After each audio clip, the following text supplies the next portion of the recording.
C'est la nouvelle icône Frenchy. Va-t-on la croiser un jour sur nos routes, cette petite? J'ai réellement l'impression que ça fait 10 piges qu'on nous la tease. Pour ma part, je n'ai pas encore vu dans la vraie vie, à part en démo à Roland-Garros. Je parle bien entendu de la nouvelle R5 électrique. Bonjour, bienvenue sur l'Argus.fr. Alors depuis qu'on roule avec la nouvelle Renault 5 électrique, depuis janvier 2021, Renault nous met l'eau à la bouche avec sa R5. Fabrice Cambolive, directeur général de la marque Renault. Elle arrivera en vrai dans les rues à l'automne. On peut déjà la précommander, on va pouvoir la précommander dans quelques semaines. Va-t-elle sauver Renault? Va-t-elle vous séduire? Et surtout, sera-t-elle raccord à votre porte-monnaie? On regarde ensemble combien ça coûte, à l'achat comme en location, à l'usage aussi, et pour ceux qui ont une boîte, on regarde si c'est plus intéressant de l'avoir en perso ou de passer toute la charge sur son entreprise. Pour ceux qui me connaissent un peu, vous savez que je suis pas très fan des véhicules électriques. Cependant, il faut reconnaître qu'ils ont du sens pour les petits trajets du quotidien. Je veux dire, si t'as 50 bornes à faire dans la journée, 90% de l'année, on s'en fout un petit peu de l'autonomie. À condition, bien sûr, de ne pas être passionné de mécanique et d'avoir une solution de secours pour les vrais longs grands trajets. Parce que oui, le problème, on le connaît tous maintenant, c'est pas réellement la voiture en elle-même, mais plutôt comment la recharger. En gros, il y a 3 moyens de recharger sa caisse. Au boulot, pour les plus chanceux d'entre nous, et encore, attention, la recharge électrique dès 2025, ça sera considéré comme un avantage en nature par l'URSSAF. Au supermarché du coin, si tant est que les bornes fonctionnent et qu'il y a de la place disponible. Oh my god, bro. Oh, hell no, man. Ou alors, évidemment, à la maison. Mais le problème ici, c'est que la cible d'une citadine, comme la R5, c'est les citadins. Et les citadins, ils ont cette fâcheuse tendance d'habiter au 8e étage d'un immeuble ou en plein centre-ville. Du coup, il y a un bon nombre de cas où c'est impossible de recharger sa voiture chez soi. Il y en a un là dans ma rue, il fait courir un câble depuis sa fenêtre jusque sur le trottoir pour aller recharger sa voiture. Et du coup, c'est ma petite expérience sociale à moi. J'attends de voir combien ça va durer. Réponse A, des gens mal intentionnés vont couper le câble. Réponse B, la carène du coin va porter plainte à la mairie. Ou réponse C, le voisin d'en dessous va en avoir marre qu'un câble pendouille devant sa fenêtre. Je manquerai pas de vous tenir au courant dans une prochaine vidéo. Abonnez-vous. Du coup, si on revient à la R5, la principale cible de cette voiture, c'est ça. C'est vous ou ça pour les experts comptables. Bref, tous ceux qui ont la chance d'avoir une maison individuelle et qui ont la possibilité d'y installer une borne de recharge électrique. Bonne nouvelle à ce sujet d'ailleurs, Renault offre toujours l'installation de cette borne sous condition et vous pouvez encore bénéficier d'un crédit d'impôt pour cette installation. C'est donc encore le bon moment pour vous équiper si vous comptez rouler en R5, la star de cette vidéo. Et justement, on y va, c'est parti pour une petite config. Du coup, je vous passe la page de présentation. Perso, quand c'est le moment d'acheter une voiture, j'adore, je lis tout le site et tout. C'est vraiment un moment que j'apprécie. Mais bon, nous, on est là pour regarder combien ça coûte, donc on va essayer d'en configurer une. Et là, vous avez tout de suite soit la gamme autonomie confort, donc 150 chevaux, 410 km d'autonomie, soit 120 chevaux avec 312 km et 95 chevaux avec 300 km d'autonomie. Bon, moi, j'avoue que je comprends pas trop la gamme du milieu, tout simplement parce que pour avoir 12 km d'autonomie en plus, sachant qu'on sait très bien que ces voitures-là, de toute façon, les voitures électriques ne sortent pas leur autonomie contractuelle. Et puis bon, pour gagner 25 chevaux de plus, l'utilisation de cette voiture de toute façon ça sera pour rouler sur le boulevard à 50. Du coup, à choisir, je trouve qu'il y a une vraie différence de proposition entre la plus basse gamme entre guillemets qui est la gamme autonomie urbaine, donc 95 chevaux, elle promet 300 km d'autonomie à partir de 25 000 € hors déduction du bonus écologique, et la gamme autonomie confort, donc qui est le haut de gamme, bien sûr sans parler de l'Alpine à 290, 410 km d'autonomie à partir de 29 490 € bonus déduit. Et comme de toute façon sur celle-ci les commandes ne sont pas encore ouvertes, donc on n'a pas trop d'informations sur les prix, je propose qu'on parte directement sur le modèle haut de gamme. Comme ça, si vous voulez faire plaisir, au moins vous saurez à quoi vous attendre. Donc c'est parti pour la configuration. Du coup, pour la configuration, vous avez le choix entre deux finitions possibles, Techno ou Iconic 5. Bon, la différence entre les deux, c'est que la version vraiment haut de gamme, vous aurez les sièges chauffants. En vrai, ça, moi, j'aime bien. Après, par contre, vous avez toutes les aides au parking, Active Drive Assist, etc. Moi, personnellement, je déteste qu'on me dise ce que je dois faire en voiture. Je trouve que ça n'a pas un apport de ouf. Après, s'il y a bien une option à laquelle vous devez vraiment faire attention, c'est ça, bien évidemment, le porte-baguette. Je veux dire, t'achètes une R5 et t'as pas le porte-baguette, à quoi ça sert d'acheter une R5? Bref, comme ceci, en Iconic 5, et si en plus vous prenez une pâture sympa, moi je trouve que le jaune lui va très bien avec le petit liseré rouge. Avec en plus 600 balles, paf, pour avoir le toit en rouge avec. Les jantes, on les laisse comme ça. Le système audio premium, je sais pas quoi, Cardon, on connaît même pas. Bref, on dépasse déjà allègrement les 30 000 euros. Pour une citadine, ça commence à taper un peu. Sachant que là, le bonus est déjà déduit. Hein, donc sans bonus, on est à 36 890. Après, pour une voiture électrique, pour 32 000 euros aujourd'hui, c'est vrai qu'il n'y a pas grand chose. Bien sûr, vous avez quelques modèles de voitures chinois. Oh God, bro. Oh hell. Brother, Je rappelle également que si vous voulez vous faire plaisir, vous pouvez avoir ce type de véhicule. Vous pouvez avoir une magnifique MX5 à 33 000 euros. Voilà, je pose ça là, je dis ça comme ça. Bref, pour revenir au prix, attention, hein, comme je disais ici, c'est le bonus déjà déduit. Parlant bonus, il est question de le réduire de 4 à 3 000 euros pour 2025. Voilà, ça c'est une info aussi que vous devez prendre en compte. Bien entendu, vous pouvez acheter cash ce véhicule, mais si vous voulez pas acheter cash, il y a 3 types de financement communs, connus, qui sont le crédit, bien entendu, la LOA, la location avec option d'achat, ou la LLD, la location longue durée. Je propose qu'on s'attarde tout de suite sur la LLD, puisque c'est l'offre qui est proposée par Renault directement.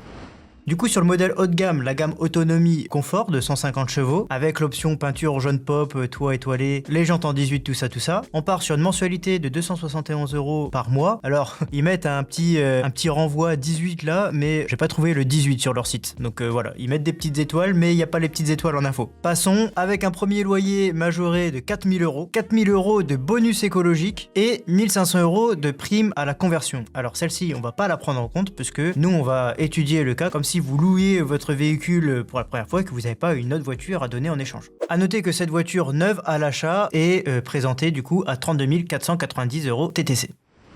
Pour gagner du temps, je vous ai fait un petit récapitulatif avec tous les chiffres, comme ça, bah écoutez, vous avez simplement à mettre pause sur la vidéo si jamais vous voulez vous poser un petit peu dessus. Du coup, qu'est-ce que ça dit? Vous partez sur 36 mois à 271 euros, l'apport initial est de 5 771 euros, ça correspond en fait au premier loyer exigé, bonus compris mais hors prime à la conversion, parce que c'est bien ce qui est dit, hein, le premier loyer est majoré de 4 000 euros, le bonus étant déjà déduit et la prime étant déjà déduite également. Or, comme nous, on a dit qu'on faisait pas de prime à la conversion, je l'ai tout simplement ajouté au premier loyer de départ. Donc au total, des mensualités de 9 756 euros sur les 3 années, auxquelles je rajoute mon apport, ce qui me fait en tout 431 euros à prévoir par mois sur la totalité du projet. Et bien je vous le dis tout de suite, cette offre est intéressante par rapport aux autres moyens de financement. J'ai pas trouvé énormément d'offres en LOA, il y en a quelques-unes, mais bon, évidemment elles sont un petit peu chères. Ici par exemple sur le site Autodiscount pour le même modèle, donc la R5 Iconic 5, en version 150 chevaux, et en sélectionnant les mêmes options, donc le jaune pop avec le toit noir étoilé et tout le package que vous avez avec l'Iconic 5, en sélectionnant le fait aussi que j'ai un bonus écologique de 4 000 euros et non de 7 000 comme ça peut être possible si vous avez un revenu de référence inférieur à 15 000 euros par part. Le tout en gardant le même schéma, c'est-à-dire 30 000 km au total sur 3 ans, avec un apport du coup minimum de 5 000 euros. J'ai un tarif proposé à quand même 536 euros mensuels, plus l'apport de 5 000 euros qui m'est demandé. Donc au total, sur mon projet, j'ai un coût de 24 296 euros, soit 675 euros par mois sur la durée totale du projet. On est quand même à 244 euros de plus que l'offre en LLD qui m'était proposée. Pour l'emprunt, pour m'aligner, du coup, j'ai pris un apport de 5 000 euros pour m'aligner avec la LOA, avec un taux de 4,5%. Alors ça, c'est un taux que je vois passer régulièrement pour mes clients et j'ai moi-même fait une simulation près de ma banque pour l'achat de ce véhicule. Donc pour tous ceux qui m'avaient dit en commentaire sur les précédentes vidéos que c'était un taux introuvable, si, 4,5%, c'est tout à fait trouvable. Ça me fait donc un total de mensualité de 33 722 euros. Évidemment, c'est énorme parce qu'ici, il s'agit d'acheter le véhicule et pas simplement de le louer. Donc pour comparer ce qui est comparable, il faut que je revende mon véhicule parce que bien entendu avec ma LLD, je vais pas le conserver, au bout des 3 ans je vais le rendre. Donc là avec l'emprunt, il faut que je revende le véhicule pour qu'à la fin, on est bien d'accord, je n'ai plus de véhicule et que je n'ai que ce que ça m'a coûté sur 3 ans. Pour ce faire, il faut que je connaisse la décote du véhicule, c'est la partie la plus compliquée, nul ne saura combien ça vaudra ce type de véhicule, surtout des véhicules électriques dans 3 ans, mais on a quand même des indications possibles. Premièrement, j'ai déjà l'indication de la valeur d'option d'achat En LOA, si je regarde précisément dans mon offre de financement, donc chez Autodiscount, il me propose une option d'achat à 17 756 €. Ça veut dire que cet organisme parie sur le fait que cette voiture-là vaudra 17 000 € dans 3 ans, voire même un peu plus si il compte se faire une marge au passage. Deuxième indice, je peux aussi regarder globalement quelle est la décote moyenne d'un véhicule neuf chaque année. D'après l'Argus, un véhicule neuf perd 20% la première année, 15% la deuxième, 15% la troisième. Donc la valeur résiduelle au bout de 3 ans de ma voiture qui valait initialement 36 490 € serait de 21 091 €. Mais bon, pour pas que vous ayez de surprise, j'ai pris la valeur la plus basse, donc du coup celle prévue par l'organisme de la LOA sur l'option d'achat, qui est donc de 17 756 €. Et donc voilà, regardez le résultat de l'étude, la LLD est finalement plus intéressante si je regarde au global sur le projet que la LOA, et l'emprunt qui d'habitude peut être plus intéressant, là il ne l'est pas, il est 151 € plus cher que la LLD. Et encore, on note qu'ici dans la LLD, dans ce loyer, sont compris l'entretien et l'assistance, alors que dans l'emprunt ce n'est pas compris. Et en plus, ici avec l'emprunt, c'est vous qui devez vous taper les démarches de la revente, trouver un acheteur, etc. et subir les problèmes pendant 6 mois si jamais il y a un vice caché, etc. Alors qu'avec la LLD, c'est convenu que vous rendez le véhicule. D'ailleurs, ici, on est sur le choix, bien entendu, de rendre le véhicule au bout des 3 ans. Parce que si vous voulez le conserver, évidemment, en LLD, c'est pas possible. Vous avez l'obligation de le rendre. Par contre, si vous voulez le conserver, vous avez 2 choix possibles. Lever l'option d'achat en LOA, ou bien sûr, avec l'emprunt, vous la revendez pas, votre R5, tout simplement. Et là, si je regarde au final combien ça me coûte, eh bien, c'est moins cher de recourir à l'emprunt, évidemment, puisque le coût du financement à LOA est toujours plus important, simplement parce que c'est cet organisme-là qui va supporter le risque de décote du véhicule. Admettons que au bout de 2 ans, on découvre que la R5 c'est une merguez au possible, qu'elle n'arrive pas à rouler, etc. Et elle va prendre une décote de fou furieux, et à ce moment-là, vous aurez le choix de dire à l'organisme de LOA, tu peux garder le véhicule, moi j'en veux plus. Alors que si vous l'avez acheté, vous l'avez acheté, et donc vous aurez éventuellement ces 3 000 € d'économie pour baisser le prix de 3 000 €. Enfin bon, voilà ce que je peux vous dire sur les différents modes de financement. Pour la R5, c'est la LLD qui gagne. Voilà, la partie financement était peut-être un petit peu longue, mais c'était important d'en parler. Je vous propose maintenant qu'on regarde combien ça coûte à l'utilisation.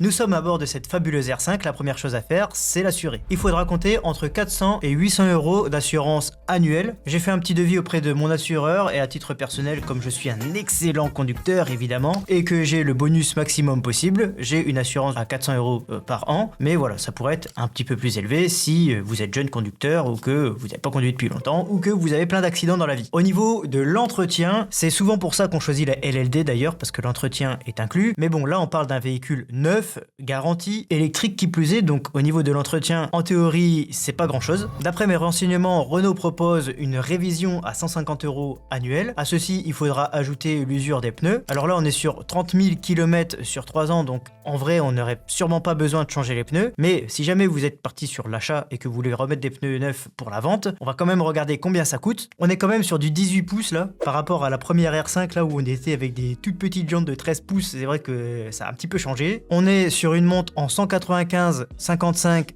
18. Donc voilà, si je prends le premier résultat, j'ai un pneu 4 saisons Goodyear à 110 €, donc 4 roues 4 x 110, on est sur 440 € sur les 3 années. Donc si je veux avoir mon coût annuel, je divise par 3, soit 147 € par an. Révision plus pneus, je suis donc à 297 € par an. C'est vrai que c'est quand même plus élevé qu'une mensualité LLD, c'est pas à négliger. Ensuite, il me reste la consommation à voir. Sur 10 000 km à parcourir par an, puisque c'est ce qui est compris dans l'offre LLD, on va partir sur 375 € d'élec. Alors comment j'ai fait mon calcul? J'ai tout simplement regardé combien consommait cette voiture en moyenne, donc on est à peu près à 15,4 kWh au 100. Si vous voulez regarder, c'est les journalistes de l'Argus qui ont fait un test en situation réelle. Donc bien sûr, j'ai pris la consommation en route, puisque sur autoroute, ça s'envole, l'autonomie est ridicule, mais bon, c'est pas l'usage principal de ce type de voiture. Ce qui fait que l'autonomie réelle de la voiture est de 320 km. C'est un peu loin des 410 km vendus, on est d'accord, mais ça, c'est pas propre à Renault. Je pense que c'est le cycle WLTP qui est à revoir. C'est pas si mal, c'est un peu moins bien que la i208, mais c'est un petit peu mieux que la Fiat 500i. Et bien voilà, vous savez tout, il nous reste plus qu'une chose à savoir. Est-ce que c'est plus intéressant de louer à titre personnel cette R5 ou de passer tout en charge sur mon entreprise? C'est la dernière partie de cette vidéo.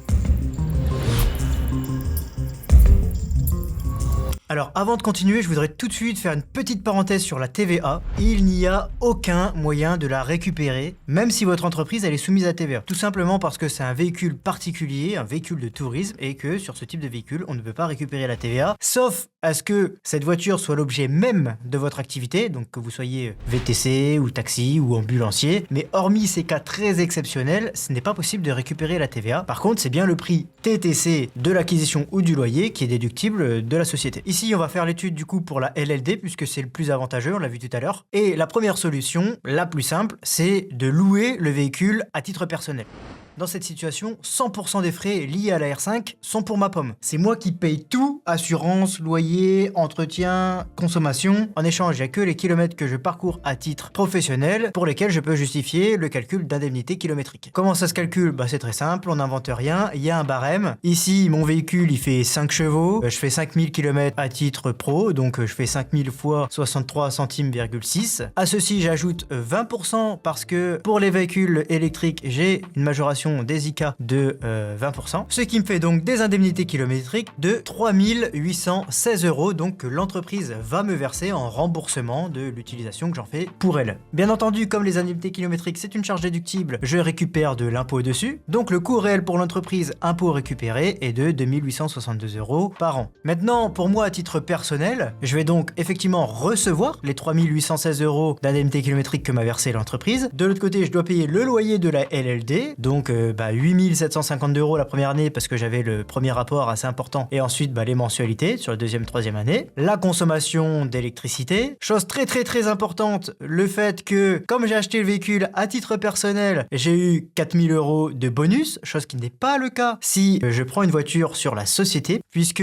effectivement le bonus écologique pour les entreprises c'est terminé depuis le décret du 12 février 2024. Donc là vraiment ça change la donne. Au final, au global, si j'additionne ce que ça coûte pour l'entreprise et pour moi à titre perso, ça me fait donc 9519 € sur les 3 années. Donc en prenant tout en considération, j'en ai pour 265 € par mois. Et c'est pas du tout la même mayonnaise si je prends le véhicule avec mon entreprise. Regardons ensemble. Ici, l'entreprise loue le véhicule, donc elle va prendre en charge tous les loyers de la LLD, elle va payer l'électricité pour la recharge, et nouvelle ligne qui apparaît, bien sûr, les charges patronales sur l'avantage en nature. Puisque je vous rappelle le fait que l'entreprise mette à disposition un véhicule pour vos trajets personnels, c'est une forme de rémunération et l'URSSAF considère que toute rémunération justifie cotisation sociale. Et donc vous avez une nouvelle ligne apparaît, une nouvelle charge de 700 puis 260 € les années qui suivent. Bien entendu, comme tout à l'heure, l'intégralité de tous ces frais est déductible, donc vous faites une économie dièse, vous récupérez de l'impôt, soit un coût pour l'entreprise quand même assez élevé. Mais à titre personnel, je veux aussi avoir des frais, puisque le fait que je reçoive cet avantage en nature, je paye aussi de l'impôt dessus, de l'IR. Donc là, j'ai fait une simulation avec un foyer où la personne elle est toute seule et elle a 30% d'impôt. Il faudra ajuster en fonction de votre quotient familial, en fonction de votre rémunération, votre couple, vos enfants, etc. J'ai les charges sociales, donc cette fois-ci salariales. Je vous apprends rien, vous savez qu'il y a des charges patronales et salariales. Donc au final, je vais quand même avoir un coût qui est de 35 € par mois à titre personnel. Mais l'un dans l'autre, si j'additionne tout ce que ma boîte va payer plus tout ce que moi je vais payer, je suis à 429 € par mois. Si on veut en tirer une conclusion, c'est moins cher pour moi-même si je prends la R5 à titre perso, donc forcément au global, c'est beaucoup moins cher de prendre le véhicule à titre personnel et de refacturer des indemnités kilométriques à ma boîte plutôt que faire tout supporter par ma boîte. Parce que c'est bien joli tout ça au fond, mais la plupart des gens qui ont une boîte, c'est quand même un petit peu leur argent au final. Donc si la boîte perd trop d'argent, elle pourra pas verser de dividendes et de rémunération, etc. C'est le jeu des vases communicants. Donc à titre perso, si j'avais à faire un choix, j'irais chez Renault et je prendrais la R5 à mon nom propre. En plus, en termes de contrôle, c'est beaucoup plus simple parce qu'on a beaucoup moins de justificatifs à faire. En plus, je reviens dessus, mais ce qui a fait qu'il y a une immense différence, c'est que sur la boîte, on regarde bien, je n'ai pas pu avoir mon bonus écologique. Les 4000 €, c'est perdu parce que j'achète avec une entreprise. Alors qu'à titre perso, j'en ai bénéficié. Voyez par vous-même, de toute façon, la différence entre les deux, elle est astronomique. Voilà, c'est tout pour moi. Merci beaucoup d'avoir suivi cette vidéo. C'était peut-être un peu long. N'hésitez pas à me mettre un petit commentaire si j'ai oublié quelque chose, si vous avez un truc à rajouter qui pourrait aider les autres dans leur choix. Merci d'être toujours plus nombreux à me suivre. N'hésitez pas à vous abonner. Et dites-moi aussi s'il y a un modèle de véhicule qui pourrait vous intéresser pour ce genre d'études. En fonction des commentaires les plus likés, je choisirai ce modèle pour une prochaine vidéo. Merci encore, bonne route et je vous dis à bientôt dans une prochaine vidéo.